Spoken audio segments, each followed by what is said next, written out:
So welcome back. This evening we continue in Chapter 6, Reality and the Cosmic Illusion.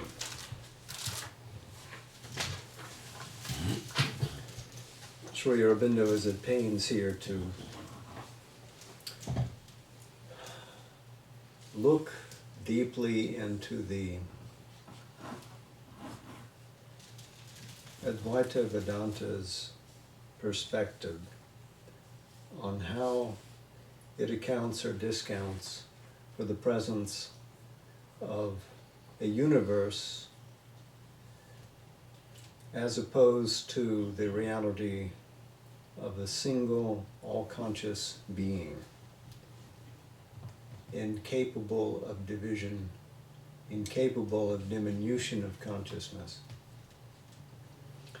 We've seen in the last bit that he's presented an argument so far, which is to regard the subjective illusion consciousness in an effort to avoid an absolute unreality applied to the universe. Trying to find a way out of saying the universe is an utter illusion. So that first argument we're drawing to a close in the next couple of paragraphs. He continues, it may be noted, however,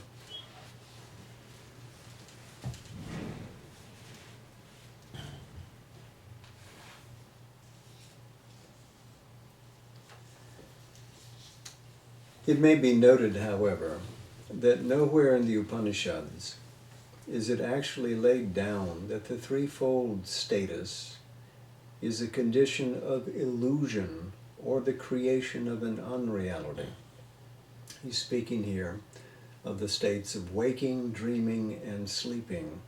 And this is a specific reference back to the Brihadaranyaka Upanishad that he cited at the beginning of the last chapter, and also the Mandukya Upanishad. It is constantly affirmed that all this that is, this universe we are now supposing to have been constructed by Maya, is the Brahman, the reality. The Brahman becomes all these beings. All beings must be seen in the self, the reality, and the reality must be seen in them.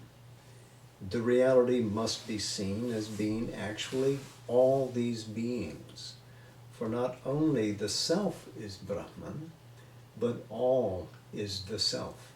All this that is the Brahman, the reality. And of course, this is the standpoint of the original Vedanta, the end of the Veda, capsulated in the Upanishads, which is furthered and confirmed in the Bhagavad Gita.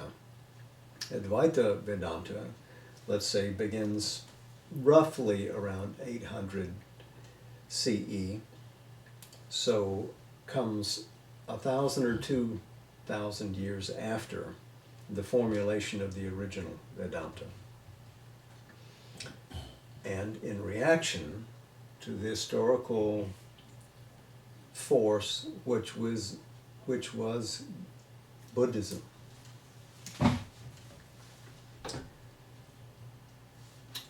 He continues, that emphatic asseveration leaves no room for an illusory Maya, but still the insistent denial that there is anything other than or separate from the experiencing self, certain phrases used, and the description of two of the states of consciousness as sleep and dream may be taken as if they annulled the emphasis on the universal reality. These passages open the gates to the illusionist idea and have been made the foundation for an uncompromising system of that nature.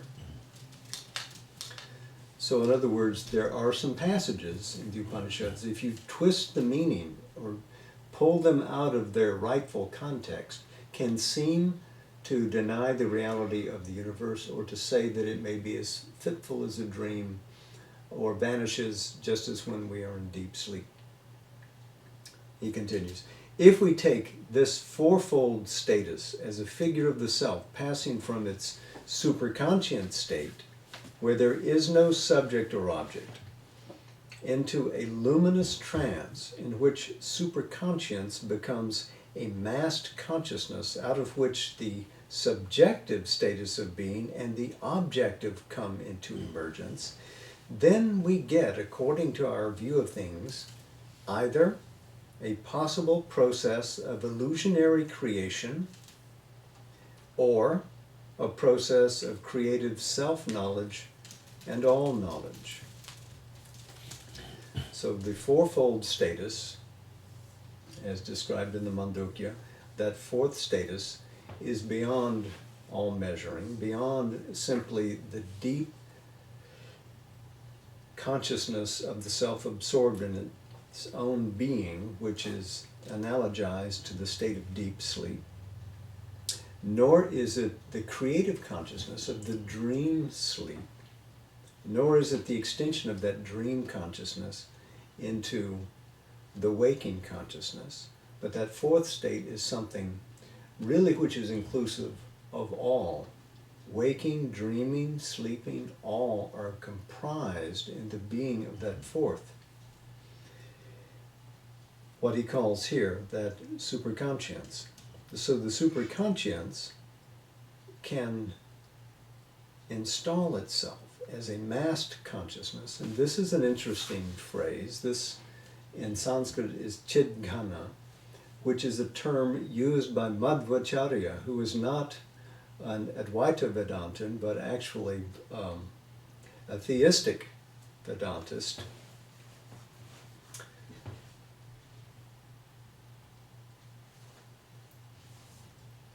And then comes out of that massed consciousness the subjective dream state, which conceives of the universe, and that conception is then installed in the materiality of what is our normal experience in our waking self.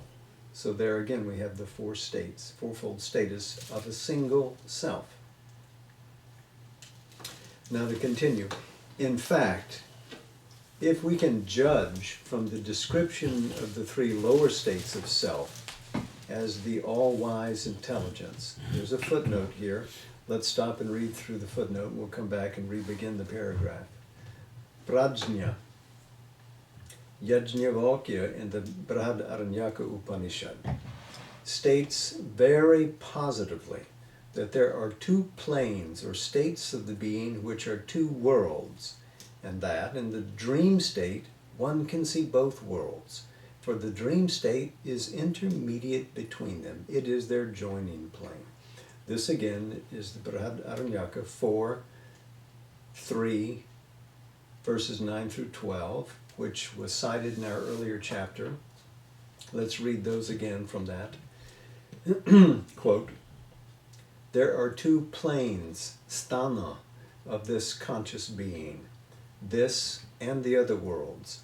A third state is their place of joining, the state of dream. And when he stands in this place of their joining, he sees both planes of his existence, this world and the other world. When he sleeps, he takes the substance, the matra, of this world in which all is, and himself undoes, and himself builds by his own illumination, his own light. When this conscious being sleeps, he becomes luminous with his self-light, Swayam Jyoti.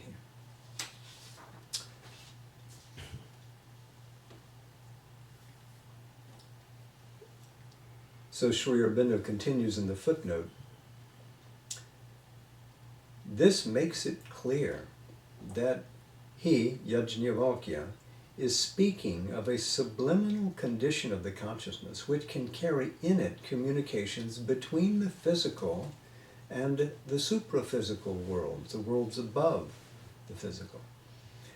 The description of the dreamless sleep state applies both to deep sleep and to the condition of trance in which one enters into a massed consciousness, containing in it all the powers of being, but all compressed within itself and concentrated solely on itself, and when active, then active in a consciousness where all is the self. This is clearly a state admitting us into the higher planes of the spirit, normally now superconscient to our waking being. So Yajnavalkya in the Upanishad was referring to a consciousness which is continuous as it transits from one state to the other, and that from that bridging consciousness one can see above, one can see below.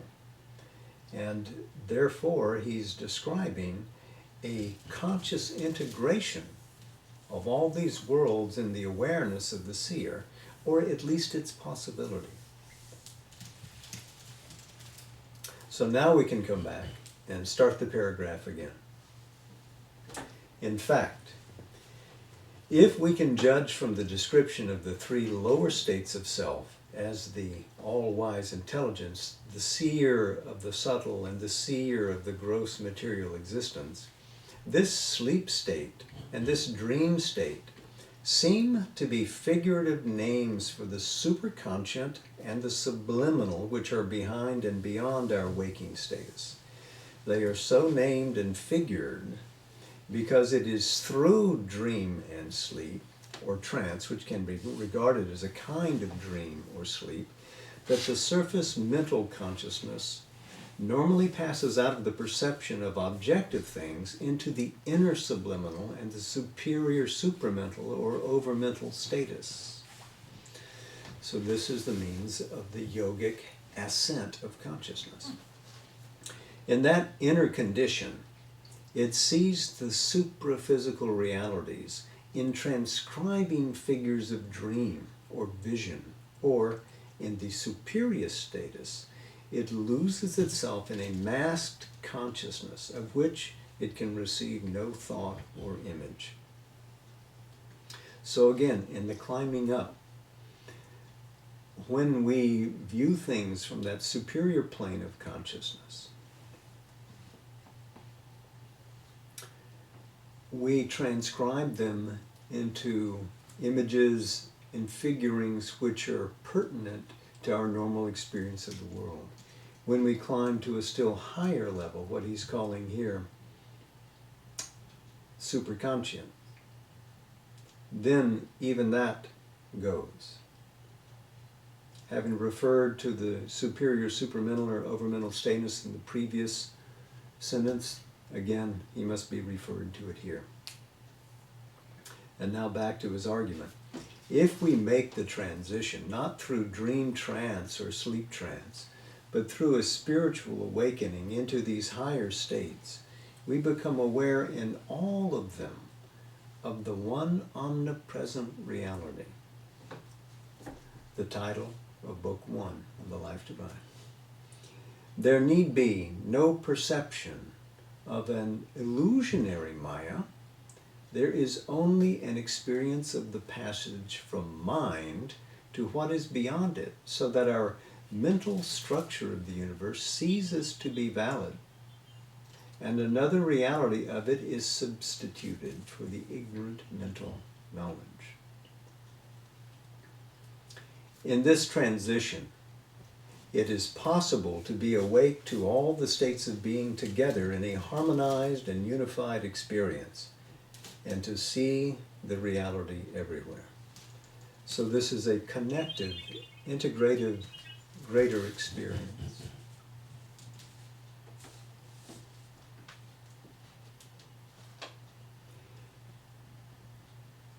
But if we plunge by a trance of exclusive concentration into a mystic sleep state, or pass abruptly in waking mind into a state belonging to the superconscient, then the mind can be seized in the passage by a sense of the unreality of the cosmic force and its creations. it passes by a subjective abolition of them into the supreme superconscience. So in the one case, we have an integrative or connective experience, which includes all in its experience of the Brahman and its reality, which is omnipresent. Or, if we use this route of trance, we can exclude through the experience of that supreme state by going into either this mystic sleep state or jumping from mind into the superconscient. Then all else falls away, looking as if it is not real. We are only aware of this transition from one to the other. Having reached the other, the one we've just left looks unreal, puny, dismissible. He writes, this sense of unreality and this sublimating passage are the spiritual justification for the idea of a world created by Maya. But this consequence is not conclusive, since a larger and more complete conclusion superseding it is possible to spiritual experience. He does not challenge the validity of the experience of this absoluteness of being, but it is not the comprehensive spiritual experience which is possible.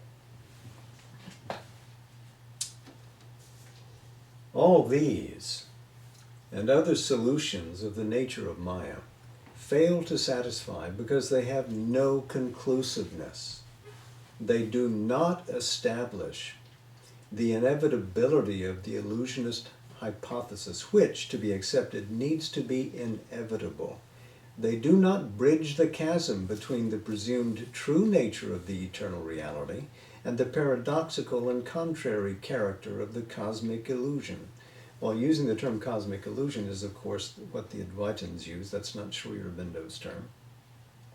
But he's saying, because it comports neither to logic nor to our inner experience, that it's not the only inevitable answer. There are other and better answers. We cannot accept their position.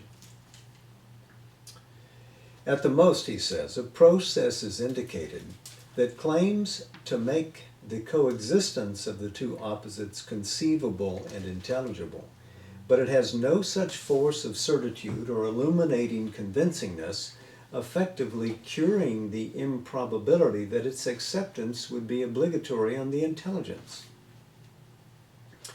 The theory of the cosmic illusion gets rid of an original contradiction, a problem and mystery which may be otherwise soluble, by erecting another contradiction, a new problem and mystery which is irreconcilable in its terms and insoluble.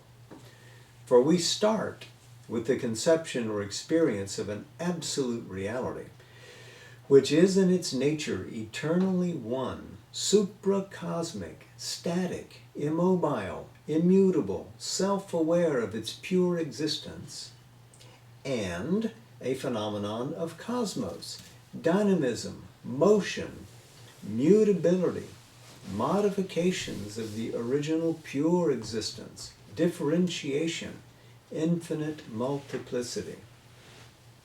So we're back to the experience of pure Brahman, and then the multifarious nature of the universe. This phenomenon is got rid of by declaring it to be a perpetual illusion, Maya.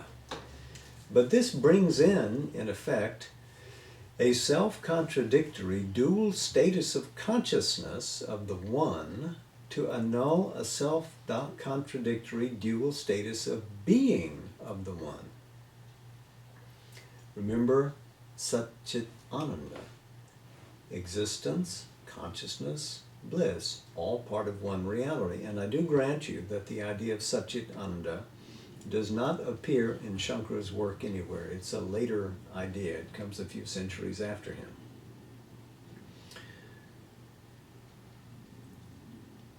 A phenomenal truth of multiplicity of the one is annulled by setting up a conceptual falsehood in the one, creating an unreal multiplicity. The one, forever self-aware of its pure existence, entertains a perpetual imagination or illusory construction of itself as an infinite multiplicity of ignorant and suffering beings unaware of self, who have to wake one by one to awareness of self and cease individually to be. So Sri Aurobindo has written an elaborate joke here, because how could a Brahman, who is all consciousness and all being, so delude himself and divide himself as to become all of that, and then to free himself one little molecule at a time out of his infinite expansive being.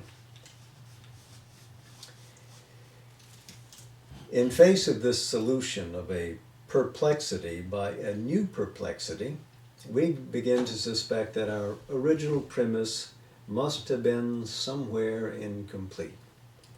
Not an error, but only a first statement and indispensable foundation.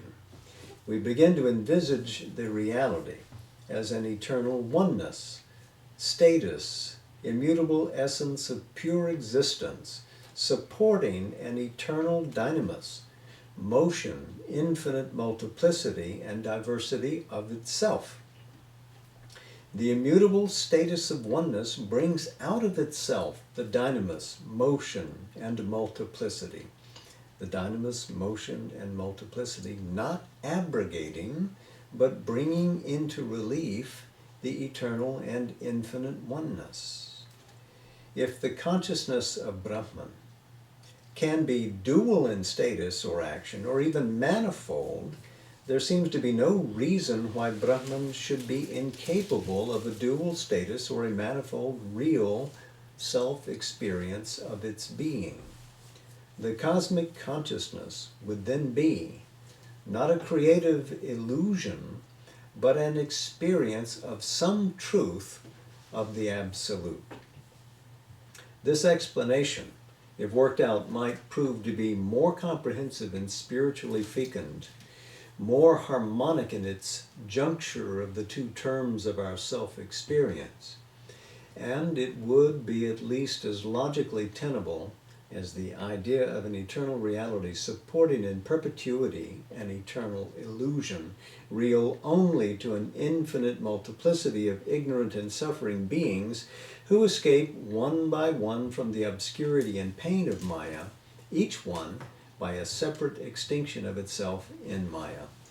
This is a summary statement of what is the Mayavadins' view of the universe and the beings in it, if they want to regain the state of self, these illusory beings.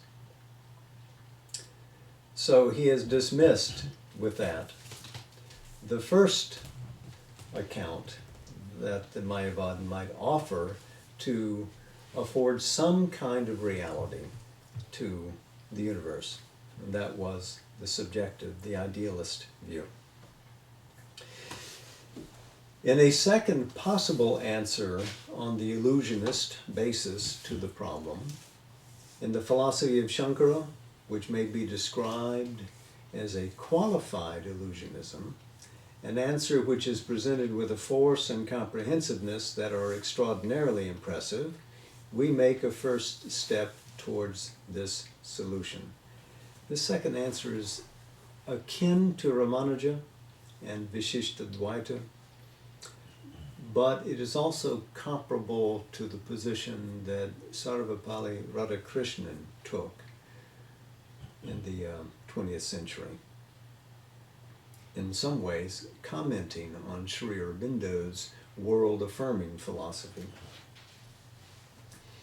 For this philosophy, he writes, affirms a qualified reality from Maya. It characterizes it indeed as an ineffable and unaccountable mystery. But at the same time, it does present us with a rational solution, at first sight thoroughly satisfactory, of the opposition which afflicts our mind It accounts for our sense of the persistent and pressing reality of the universe and our sense of the inconclusiveness, insufficiency, vanity, evanescence, a certain unreality of life and phenomena. For we find a distinction made between two orders of reality, transcendental and pragmatic, absolute and phenomenal, eternal and temporal. The former, the reality of the pure being of Brahman, absolute and supracosmic and eternal. The latter, the reality of Brahman in Maya, cosmic, temporal, and relative.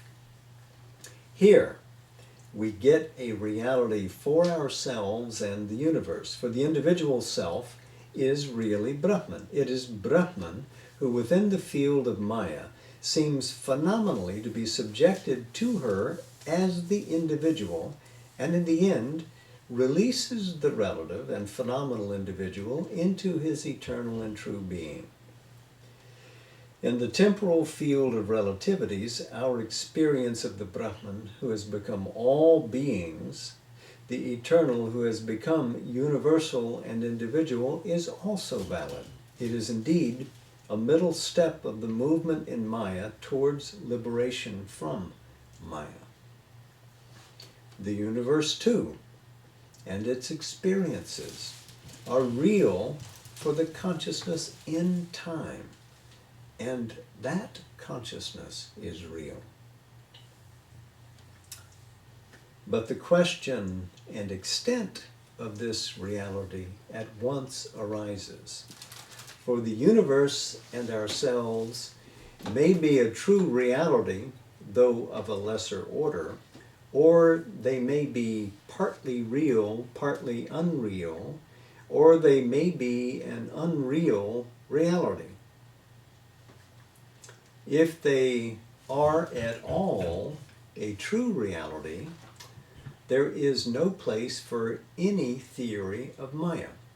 There is no illusory creation. If they are partly real, partly unreal, the fault must lie in something wrong either in the cosmic self-awareness or in our own seeing of ourselves and the universe, which produces an error of being, an error of knowledge, an error in the dynamis of existence. But that error can amount only to an ignorance or a mixed knowledge and ignorance. And what needs to be explained then is not an original cosmic illusion, but the intervention of ignorance in the creative consciousness or in the dynamic action of the eternal and infinite. So it's a different game. If you can't say that the universe is unreal, but is the product only of ignorance, that is a completely different thing from saying it has no reality within it. So the Mayavadan is undone. Let's continue.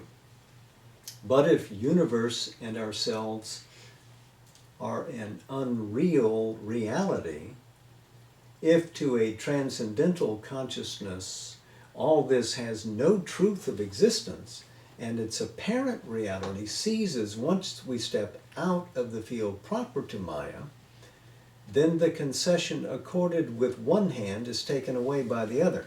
For what was conceded as a truth turns out to have been all the time an illusion. Maya and cosmos and ourselves are both real and unreal, but the reality is an unreal reality, real only to our ignorance, unreal to any true knowledge. So first, an argument that reality renders Maya void. The second, a wrong seeing based on ignorance. And third, an unreal reality, which essentially cancels out both terms. It is difficult to see why, Once any reality is conceded to ourselves and to the universe, it should not be a true reality within its limits.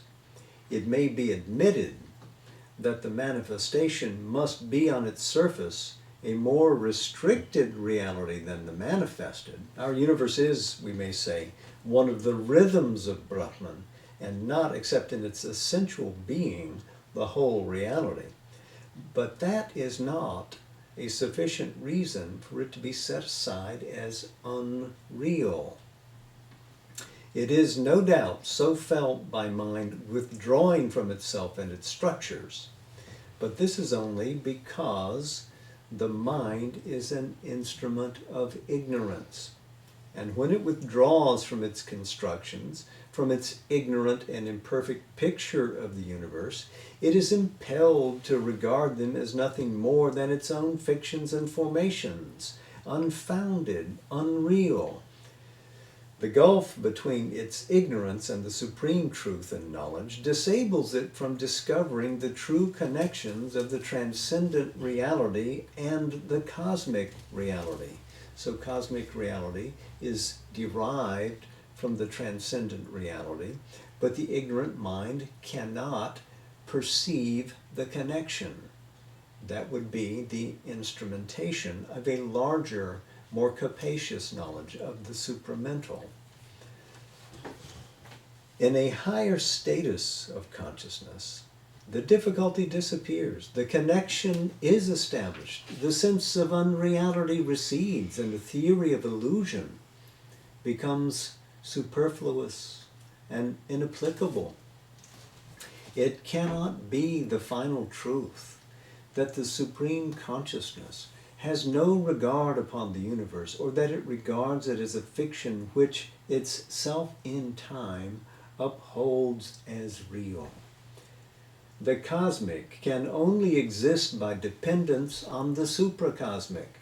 Brahman in time must have some significance for Brahman in timeless eternity. Otherwise there could be no self and spirit in things, and therefore no basis for the temporal existence. This is Sri Aurobindo's firm view. But the universe is condemned as ultimately unreal because it is temporary and not eternal, a perishable form of being imposed on the formless and imperishable. This is the Mayavada's perspective, and this is Advaita's response to the force of Buddhist logic. This relation can be illustrated by the analogy of earth and the pot made out of earth. The pot and other forms so created perish and go back to the reality earth. They are only evanescent forms. When they disappear, there is left the formless and essential earth and nothing else. But this analogy can tell more convincingly the other way, for the pot is real by right of its being made out of the substance of earth, which is real. It is not an illusion, and even when it is dissolved into the original earth, its past existence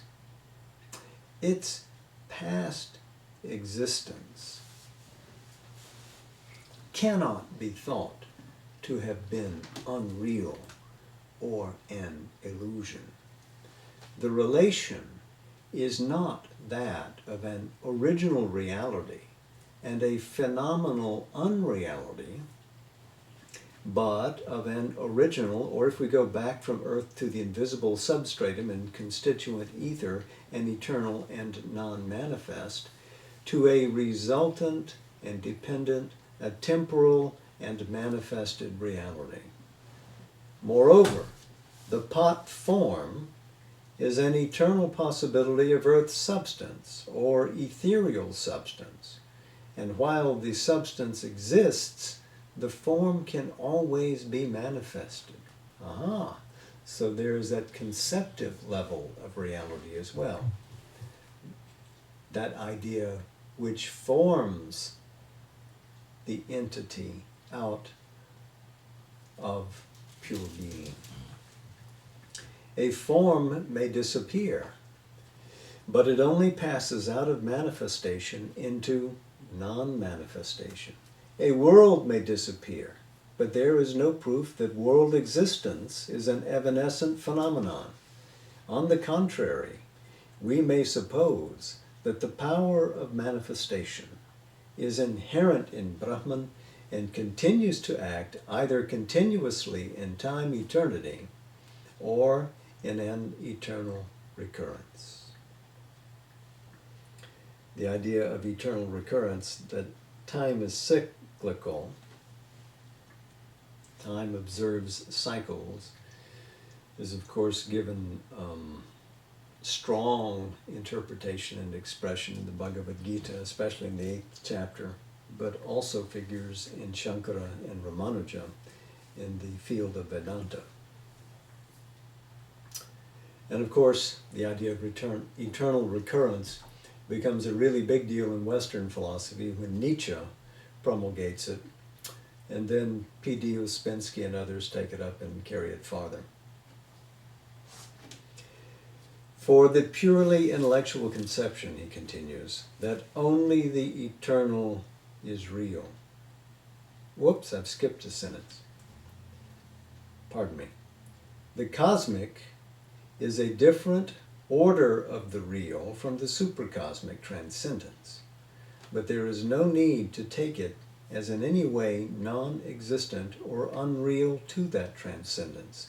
For the purely intellectual conception that only the eternal is real, whether we take it in the sense that reality depends on perpetual duration, or that the timeless only is true, is an ideative distinction, a mental construction.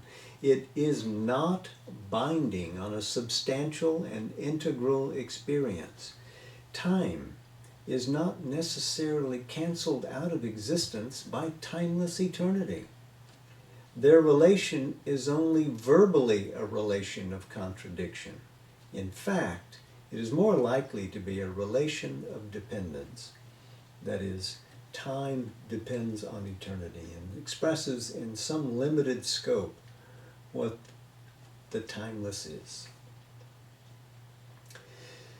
Similarly, the reasoning which cancels the dynamics of the absolute, the imposition of the stigma of unreal reality on the pragmatic truth of things because it is pragmatic, is difficult to accept. For the pragmatic truth is, after all, not something quite other, quite separate and unconnected with spiritual truth. It is a result of the energy or emotion of the dynamic activity of the spirit. A distinction must no doubt be made between the two, but the idea of an entire opposition can rest only on the postulate that a silent and quiescent status is the eternal's true and whole being. But in that case, we must conclude that there is nothing dynamic in the absolute, and all dynamism is a contradiction of the supreme nature of the divine and eternal. So this is a logical demand, and you can see where this is leading. But if a temporal or cosmic reality of any kind exists, there must be a power, an inherent dynamic force of the absolute, which brought it into being. And there is no reason to suppose that the power of the absolute can do nothing but create illusions. On the contrary, the power that creates must be the force of an omnipotent and omniscient consciousness. The creations of the absolutely real should be real and not illusions. And since it is the one existence, they must be self-creations, forms of a manifestation of the eternal, not forms of nothing erected out of the original void, whether a void being or a void consciousness, by Maya. So the Absolute must have inherently a creative power of consciousness which reaches into itself and manifests forms of itself in multiplicity, which are expressions in time of an eternal being. Clearly, if this is a Maya, it's not the Maya of the Mayavadins, of the Advaitins. It is not an illusory power or something that creates utter fictions. It must be a Maya that goes back to the original definition of it, Maya being that conscious force which measures out the infinite. So we have to bear in mind that this later development in Vedanta has a restricted interpretation of Maya outside the context of original Vedanta and its Vedic context. I think this is a good place to put a bookmark for this evening. So we'll continue with the argument next week and for several weeks more until we found our way out of the cosmic illusion. Let's read from Savitri again.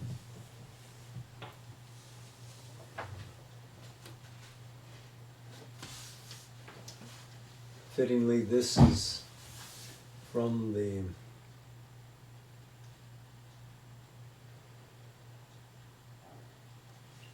Book of Yoga,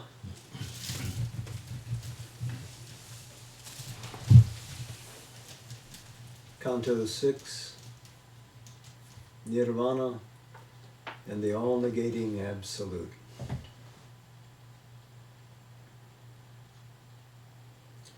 This is the appearance in our mortal front. Our greater truth of being lies behind. Our consciousness is cosmic and immense, but only when we break through matter's wall. In that spiritual vastness can we stand, where we can live, the masters of our world, and mind is only a means, and body a tool. For above the birth of body and of thought, our spirit's truth lives in the naked self, and from that height, unbound, surveys the world. Out of the mind she rose to escape its law, that it might sleep in some deep shadow of self, or fall silent in the silence of the unseen. High she attained and stood from nature free, and saw creation's life from far above. Thence upon all she laid her sovereign will, to dedicate it to God's timeless calm. Then all grew tranquil in her being's space. Only sometimes small thoughts arose and fell, like quiet waves upon a silent sea, or ripples passing over a lonely pool, when a stray stone disturbs its dreaming rest. Yet the mind's factory had ceased to work. There was no sound of the dynamo's throb. There came no call from the still fields of life. Then even those stirrings rose in her no more. Her mind now seemed like a vast empty room, or like a peaceful landscape without sound. This men call quietude, and prize as peace. But to her deeper sight, all yet was there, effervescing like a chaos under a lid. Feelings and thoughts cried out for word and act, but found no response in the silenced brain. All was suppressed, but nothing yet expunged. At every moment might explosion come. Then this too paused. The body seemed a stone. All now was a wide, mighty vacancy, but still excluded from eternity's hush. For still was far the repose of the Absolute and the ocean silence of infinity.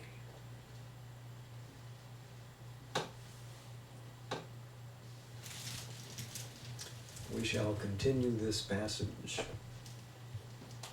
next week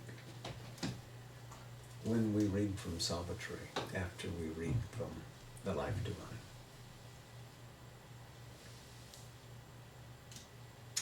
So, namaste. Jai Ma.